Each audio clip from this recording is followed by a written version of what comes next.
Hello guys, आज हम explain करने वाले हैं एक एक्शन फैंटेसी मूवी को जिसका नाम है पर्सी जैक्सन सी मॉन्स्टर। इसका पहला पार्ट हम एक्सप्लेन कर चुके हैं जो आप इस वीडियो के बाद देख सकते हैं। ये पर्सी जैक्सन का सेकंड पार्ट है। मूवी की शुरुआत में हमें पर्सी बताता है कि मैं भी पहले ओलंपियन देवताओं पर यकीन नहीं करता था, पर ये सच है कि वो धरती पर आकर इंसानों से संबंध बनाते थे और उनके बच्चे भी आधे देवता होते हैं जिन्हें हाफ ब्लड कहा जाता है, और मैं भी उन्हीं में से एक हूँ। पर्सी जैक्सन पोसाइडन का बेटा जो समुद्र के देवता है। 7 साल पहले 4 बच्चे कैंप के रास्ते में थे। ये बच्चे देवताओं के थे, यानी हाफ ब्लड, आधे देवता और आधे इंसान, जो अपने कैंप में जा रहे थे, जो कि खास इन जैसे हाफ ब्लड्स के लिए एक सुरक्षित जगह है। पर इन पर साइक्लोप मॉन्स्टर हमला कर देता है। तभी इनमें से एक बच्ची टालिया कहती है कि मैं इसे रोकती हूँ, तुम लोग कैंप में जाओ। लियो, ग्रोवर और एनाबेथ कैंप की तरफ जाते हैं और टालिया उस मॉन्स्टर को रोकने की कोशिश करती है, पर ये मॉन्स्टर बहुत ही ज्यादा पावरफुल है और इसीलिए ये टालिया को मार देता है। और जब टालिया मरने ही वाली होती है तो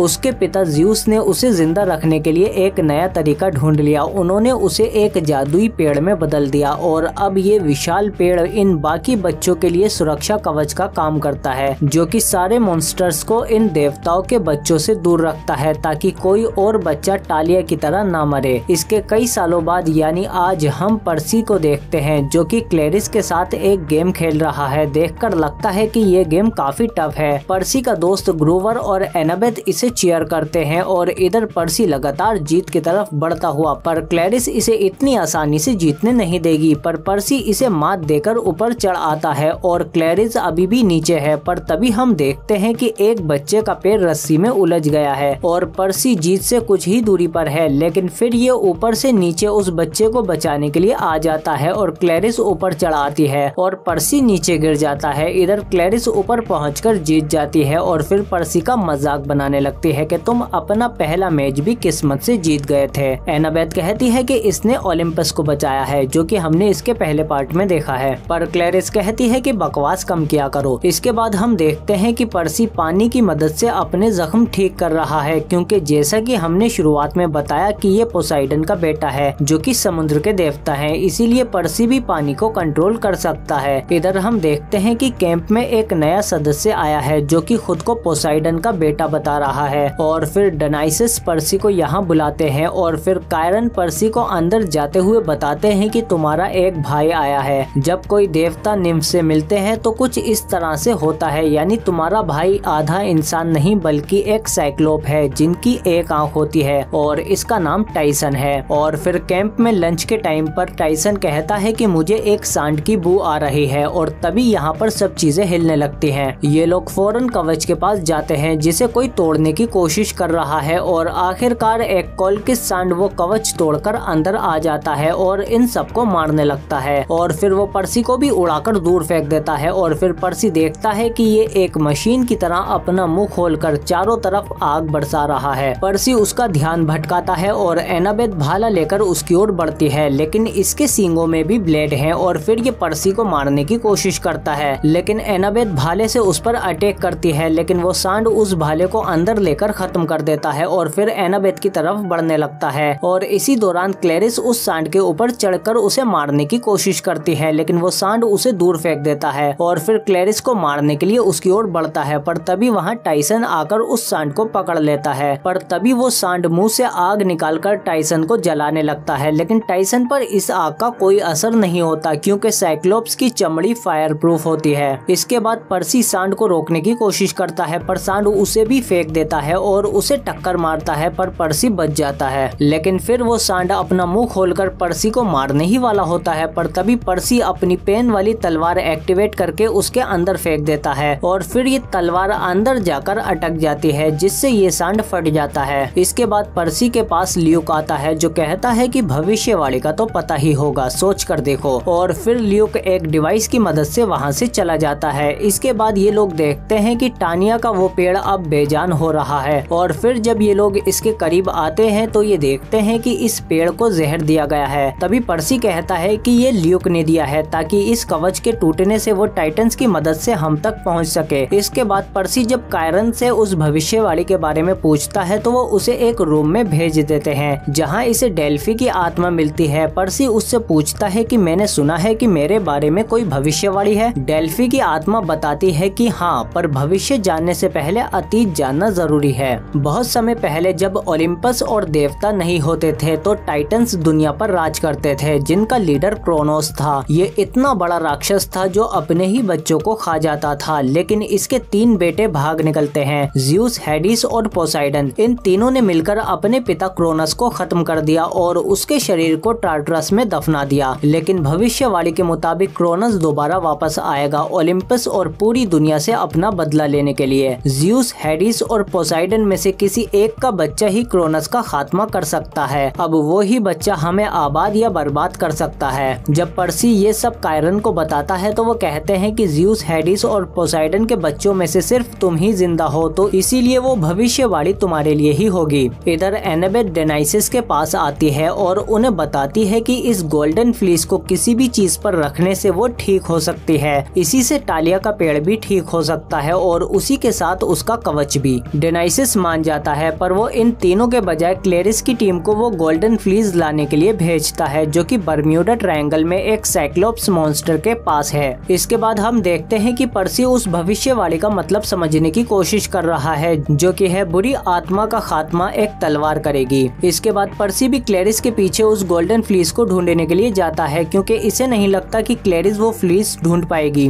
पर इनके पीछे पर्सी का भाई टाइसन भी आ जाता है। पर जाने से पहले एनाबेथ टाइसन के मुंह पर जादुई परफ्यूम लगा देती है, जिससे ये नॉर्मल दिखने लगता है। इसके बाद एनाबेथ एक जादुई टैक्सी को बुलाती है, जिसमें 3 ओरेकल्स यानी चुड़ैलें बैठी थी। पर्सी कहता है कि हमें फ्लोरिडा जाना है और फिर ये तीनों बहुत तेज टैक्सी भगाती हैं और कुछ देर बाद पर्सी देखता है कि इन तीनों की आंखें नहीं हैं, लेकिन ये कहती हैं कि हमारे पास एक आंख है। और फिर बीच वाली ओरेकल वो आंख लगा लेती है। तभी सामने पेड़ होता है और ये ओरेकल कहती है कि इसे 2 हिस्सों में कर दो और गाड़ी 2 हिस्सों में बढ़ जाती है। पर तभी टाइसन पर्सी को खींच लेता है, पर ड्राइवर कहती है कि वो आंख मेरे पास होनी चाहिए, जिस पर ये तीनों लड़ने लगते हैं और गाड़ी की स्पीड बहुत तेज हो जाती है। और इसी दौरान पर्सी को पता चल जाता है कि इन तीनों को भी भविष्यवाणी के बारे में पता है। तभी ओरेकल की आंख निकलकर गिर जाती है और फिर पर्सी उसके जरिए इन्हें ब्लैकमेल करके इनसे भविष्यवाणी पूछने की कोशिश करता है, जिस पर ये तीनों उसे कुछ कोऑर्डिनेट नंबर बताती हैं और कहती हैं कि वक्त आने पर तुम समझ जाओगे। और फिर पर्सी उनकी आंख वापस दे देता है। तभी एनाबेथ कहती है कि हमारे पास पूरे पैसे नहीं हो पाएंगे, जिस पर ओरेकल फौरन गाड़ी रोककर इन्हें पहले ही उतार देती हैं। और फिर ये लोग एक कैफे में जाते हैं, जो कि इन जैसे हाफ ब्लड्स के लिए ही है। और यहाँ से निकलने के बाद ल्यूक के आदमी ग्रोवर को उठाकर ले जाते हैं। इसके बाद ये तीनों ल्यूक के पिता हर्मीस को ढूंढते हुए एक कोरियर शॉप में आते हैं और इन्हें पूरी सच्चाई बता देते हैं, जिस पर ल्यूक के पिता हर्मीस अपने सांपों से ल्यूक का पता लगाने को कहते हैं, क्योंकि हर्मीस भी एक देवता है और इनका बेटा ल्यूक एक हाफ ब्लड है। और फिर वो इन्हें एक टेप देते हैं, जिसे कहीं भी लगाने से वो जगह गायब हो जाएगी, और एक बोतल देते हैं जिसे खोलते ही तुम लहरों से बात करने लगोगे। और फिर हर्मीस के सांप बताते हैं कि ल्यूक एक यार्ड पर है। और फिर ये लोग उसे ढूंढने के लिए समुद्र के पास आ जाते हैं और यहाँ टाइसन अपने पिता पोसाइडन से मदद मांगता है, जिस पर वो इनके लिए एक समुद्री घोड़ा भेज देते हैं। और फिर ये लोग इस तेज रफ्तार घोड़े पर बैठकर जाने लगते हैं, जो कि वाकई घोड़े की फील दे रहा है। और ये इन तीनों को ल्यूक की यार्ड पर ले आता है, लेकिन ल्यूक के आदमी इन तीनों को पकड़कर ल्यूक के पास ले आते हैं। ल्यूक इनसे कहता है कि मुझे भी उस फ्लीस की जरूरत है, मेरे पास कुछ ऐसा है जिसे वो फ्लीस ही ठीक कर पाएगी, तुम देखना चाहोगे? इसके बाद वो इन्हें टार्टरस से लाया हुआ एक बॉक्स दिखाता है, जिसमें क्रोनस कैद है और सिर्फ फ्लीस की मदद से ही क्रोनस वापस जिंदा हो जाएगा और ओलिम्पस को खत्म कर देगा। पर्सी कहता है कि साथ ही दुनिया को भी खत्म कर देगा। तुम अपने पिता से नाराज हो, पर उनसे बदला लेने के लिए तुम पूरी दुनिया ही तबाह कर दोगे। पर ल्यूक कुछ भी सुनना नहीं चाहता और इन्हें जेल में बंद करवा देता है। पर्सी हर्मीस के टेप की मदद से बाहर आ जाता है और फिर ये लोग एक बोट में बैठकर वहाँ से भागने लगते हैं और उस बोतल की मदद से ये वाकई लहरों से बात करते हुए बहुत तेज जाते हैं।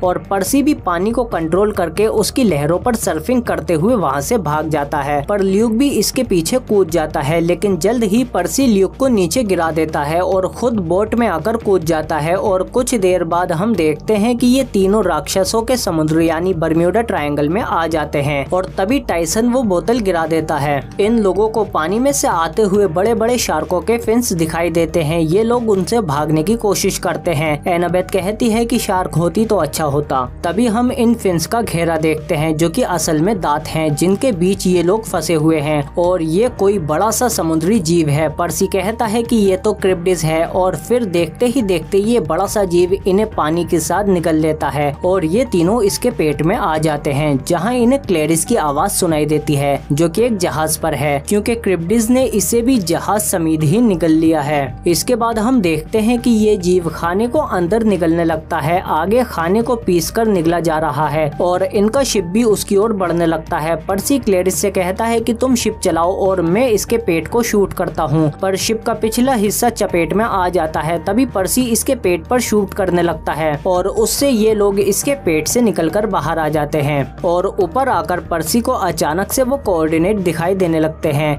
जो इन्हें ओरेकल्स ने बताए थे और फिर ये लोग उसके जरिए एक आइलैंड तक पहुंच जाते हैं जहां पर फ्लीज है। यहाँ एक अम्यूजमेंट पार्क है और फिर ये लोग अंदर एक गुफा में आ जाते हैं जहां इन्हें ग्रोवर मिलता है जिसने मॉन्स्टर साइक्लोप से बचने के लिए खुद को साइक्लोप बना रखा है क्योंकि ये हाफ ब्लड को खाता है। टाइसन मॉन्स्टर का ध्यान भटकाता है और पर्सी उससे वो फ्लीज लेने में कामयाब हो जाता है और फिर ये एक दूसरे को फ्लीज पास करके उस मॉन्स्टर को चकमा देते हुए बाहर निकल जाते हैं और एक पत्थर से गुफा को बंद कर देते हैं। पर बाहर ल्यूक और उसके आदमी इनका ही वेट कर रहे थे। ल्यूक पर्सी से वो फ्लीज देने को बोलता है पर पर्सी के मना करने पर वो उसे शूट कर देता है, लेकिन तभी टाइसन बीच में आ जाता है और फिर वो नीचे पानी में गिर जाता है। इसके बाद ल्यूक इन सबको बांध देता है और फ्लीज को क्रोनस के बॉक्स पर रख देता है जिससे वो वापस आने लगता है और इधर पर्सी भी उस पेन वाली तलवार से खुद को और बाकियों को आजाद कर लेता है।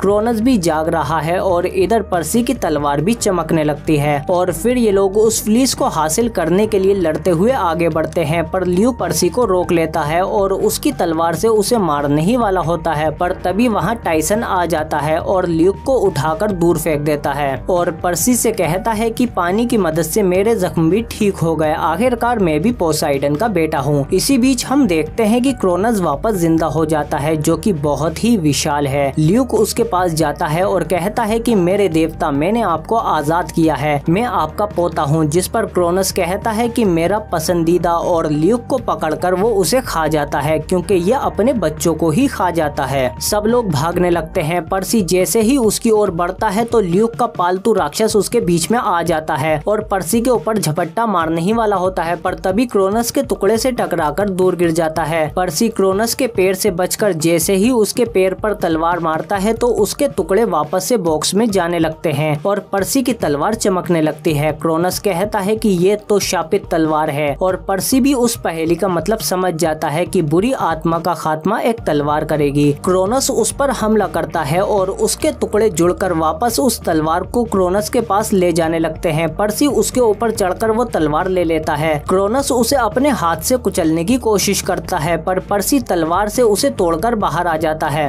और पर्सी उसके सीने पर चढ़कर तलवार से उसे चीरता हुआ नीचे आ जाता है और क्रोनस वापस से उस बॉक्स में चला जाता है और ल्यूक भी निकलकर उस साइक्लोप्स की गुफा में गिर जाता है। इसके बाद ये लोग उस फ्लीस को लाकर टालिया के पेड़ पर रख देते हैं और वो पेड़ फिर से ठीक हो जाता है और साथ ही वो कवच भी। पर इसके साथ साथ टालिया भी इंसानी रूप में जिंदा हो जाती है जो कि ज़्यूस की बेटी है। पर्सी समझ जाता है कि वो भविष्यवाणी मेरे लिए नहीं बल्कि टालिया के लिए थी। इसी के साथ ये मूवी यहीं खत्म हो जाती है। इसका पार्ट 1 आपको एंड स्क्रीन या चैनल में मिल जाएगा। आप कमेंट करके बताओ कि आपको ये मूवी कैसी लगी। अगर वीडियो अच्छी लगी तो लाइक करो इसे और सब्सक्राइब करो हमारे चैनल को, बेल आइकन दबा के नोटिफिकेशन ऑल पे भी क्लिक करो ताकि और भी अच्छी वीडियो मिलती रहे तुमको।